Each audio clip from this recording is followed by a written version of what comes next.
Jahazi TV. Kwamba ni kwa namna gani tunakataa uvuvi haramu katika maeneo yetu. Yaani katika huu ukanda wetu tunakataa uvuvi haramu kwa sababu tunachokihitaji ili wananchi wetu waweze kupata faida kutokana na bahari. Kwa sababu asilimia kubwa wananchi wetu wanaitegemea bahari kama ni rasilimali ambayo inawezesha kuishi.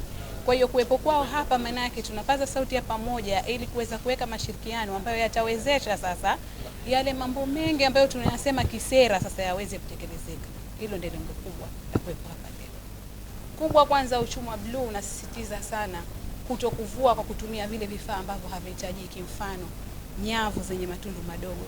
Kwa hiyo uwepo wetu hapa maana yake utasisitiza ni kwa namna gani, kipi tunaweza kutumia, na hizi siku tatu ambazo watakaa hawa viongozi wetu hapa wataweza kujadili haya ili kuweza kutatua hii changamoto, kwa sababu bado watu wanaendeleza kutumia uvuvi haramu, na ndio serikali inapiga kilele kila siku kuweza kutoka kule ili tuende katika hatua nyingine, kwa sababu yakiharibika matumbawe, ikiharibika vizalia vya samaki, maana yake uwezekano wa maisha yetu kama Wazanzibari inaweza kuwa ni mtihani, kwa sababu kama mnavyojua tunategemea bahari kwa asilimia kubwa.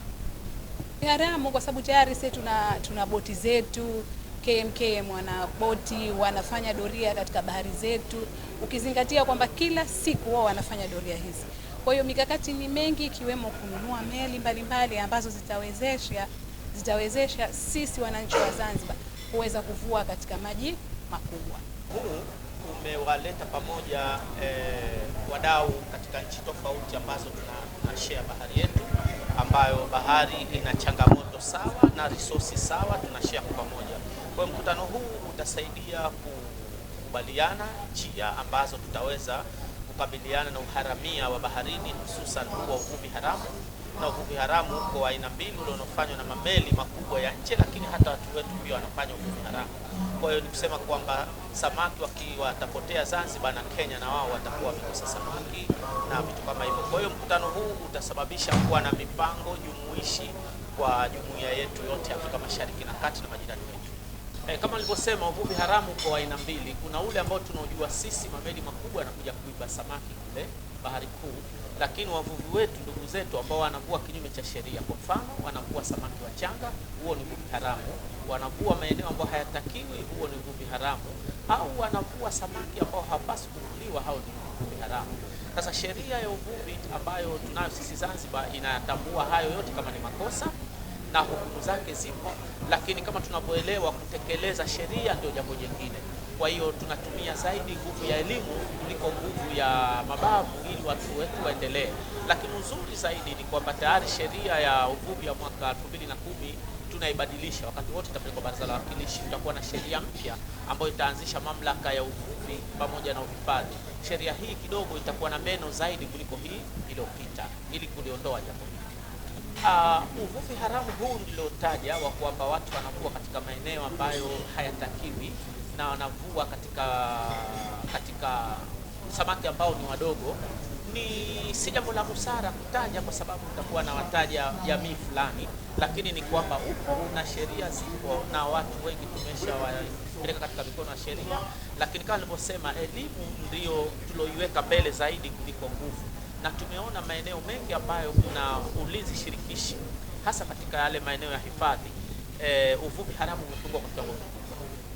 Wavuvi nataka waelewe kwamba samaki ni rasilimali inayoisha, sio rasilimali ambayo haishi.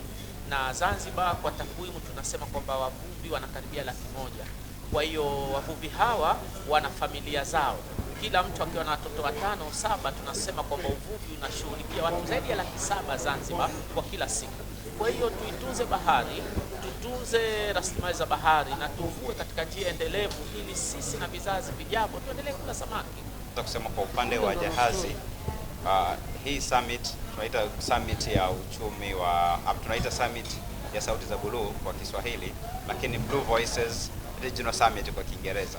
Lengo lake ni kukutanisha serikali za ukanda ambao tunashare bahari ya Hindi, hususan kwa nchi za Afrika Mashariki, lakini kwa nchi za ukanda ambao tunaoita ni kusini magharibi mwa bahari ya Hindi. Ukitaja nchi kama Tanzania bara na Zanzibar, ukitaja Kenya, ukitaja Mauritius, kutaja Seychelles, Madagascar, Komoro na Mozambique. Hizi nchi zote zipo kwenye huu ukanda. Sasa hizi kwa nini tunazikutanisha na kuendeleza nazo mashirikiano? Ni kwa sababu hizi nchi zina share maji ya bahari au zina share eneo la bahari. Kwa hiyo tunapokuwa na tishio kubwa la uvuvi haramu, ni kama tunakatisha ule ustawi wa hizi jamii. Lakini pia tunapokuwa na uvuvi haramu tunatishia shughuli zingine kwenye ule mnyororo wa thamani, shughuli zingine kama shughuli za utalii. Tusingekuwa na utalii mkubwa mnemba leo kama tungekuwa tumeharibu bahari yetu, tumeharibu yale mazalia ya samaki na tumeharibu ule ustawi wa bahari kwa ujumla. Kwa hiyo mkutano huu wa kikanda, lengo ni kukutanisha serikali zetu na kuhakikisha hizi serikali zetu zinaendeleza mashirikiano. Hapa zimekutana wizara za haya mataifa, tuna mawaziri wanatakiwa kuwepo, tuna madirector katika hizi wizara, lakini tuna wale wataalamu, tumewasikia watafiti kutoka taasisi kama Zafiri na Tafiri.